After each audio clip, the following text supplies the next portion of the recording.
Hello, my name is Joe Costa, and I am a non-religious minister. And I wanted to give you a bit of a word.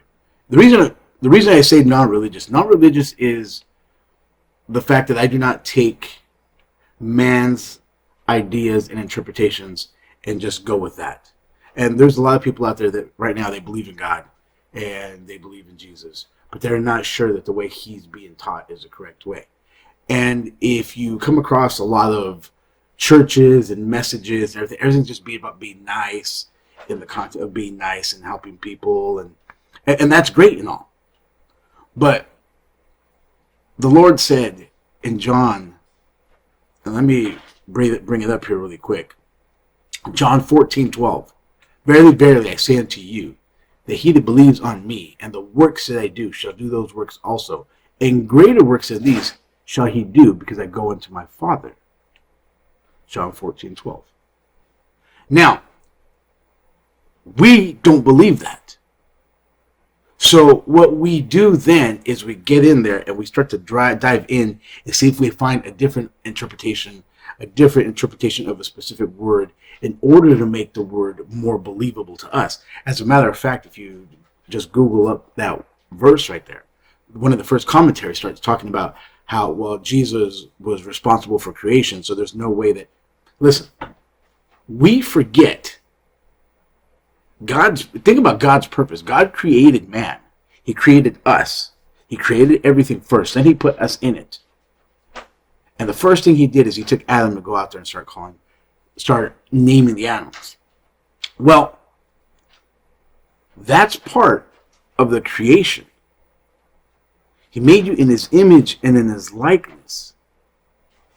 Now, when we fell from grace, we forgot what that was like. We can all recall a time when we woke up, and we were 5, 6 years old, and we woke up and we looked around and we saw our family, and we knew them only because somehow we knew them and we were okay with that. But we do not remember a day before that. It's like an amnesia that just hits. And if we think back, ask a child that's 8 years old, do you remember when you were 3 years old? They don't remember. Remember when you did this? They don't remember. At one day, there's a snap. That is when Adam and Eve ate from the fruit. So we forgot how to use those functions. They're still there. We don't lose anything. But we died in connection to God and the way that connection flows through us. And it does not flow through us right. Now, we're going to make an excuse. So we may not be creators on the level of God to creating a whole planet and everything, and creating worlds and everything and the whole thing. But we are in our own system. He cannot be the creator, and then I'm in his image and his likeness, and I'm not a creator. And to be the opposite of creation is to be disintegration. Now think about that for a second, because that's what's going on with the fig tree. It's disintegration. It's not passing on its fruit. It's not passing on its seed. So it's disintegrating. Now, the reason that you cannot do a lot of things, healing, if you really wanted to heal, I could tell you how to do it. If you really want, you have to really want it. But if you don't really want it, you won't have enough desire to push past where you're at to make it happen. And that's the truth. When you want something, it has to be like a burning desire. It has to be so on you that you think about it all the time, almost like an obsession, literally an obsession. And in order to make that happen, because what has to happen is you have to replace what is inside of you. Be transformed by the renewing of your mind. There is no matter how much information you take in, no matter how many Bible studies you go to, no matter how many books you read, if the inside does not change, the rest is vanity. And the reason I say that is we try to add to ourselves the fruit of the Spirit. The fruit of the Spirit is what comes when you have the Spirit. And in order to be able to heal, when you ask, what does God say? Before you ask, before you speak, I hear. Before you ask, I've answered. The minute you've asked, you receive the healing. You got it. It's on you. And it comes and it's right here. But it can't get in because we don't let it. We have things on the inside of us. We're not saying demons. Forget that right now. We have beliefs, ideas that are on the inside of us that are causing. Guard thy heart with all diligence, because out of it are the issues of life. They all get into. When you listen to them say, watch a very easy example. If I tell you that I'm going to bring you $1 million tomorrow in cash and it's going to be yours, what do you feel? Nothing. Nothing. Not even until you see it do you believe it. But if we tell people that there's a pandemic going on, people leave their house and they start buying water and toilet paper. Why? Because inside, in our heart of hearts, we are negatively inclined. We have taken in so many negative beliefs, so many negative ideas. And when we start taking one in, it leavens the whole lump. And how do you unleaven it? You can't unleaven it once it's been leavened. You have to then start working on the one. And one by one, we start to renew our mind. And the minute it is replacing evil with good, it happens. You can't learn this anywhere. Because the experts of a field never discover anything about the field.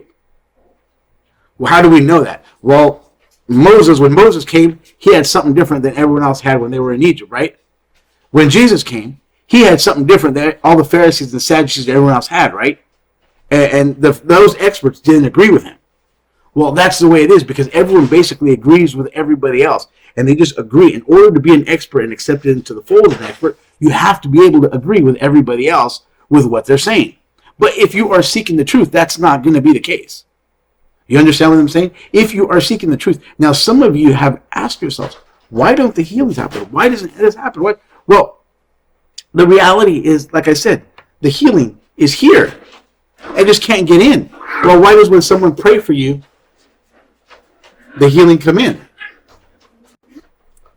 So when the healing actually, someone comes out and someone prays for you, and the healing takes place. Now we're going to attribute, here's the funny part, it's a roundabout way. We're going to attribute that person in a roundabout way with the healing. And we're going to thank God. You notice that? Now watch this. Let me give you a hard truth. Nobody can do that for you but you. Now, we are all exactly the same. That's hard for a lot of you to swallow. For some of you, yes.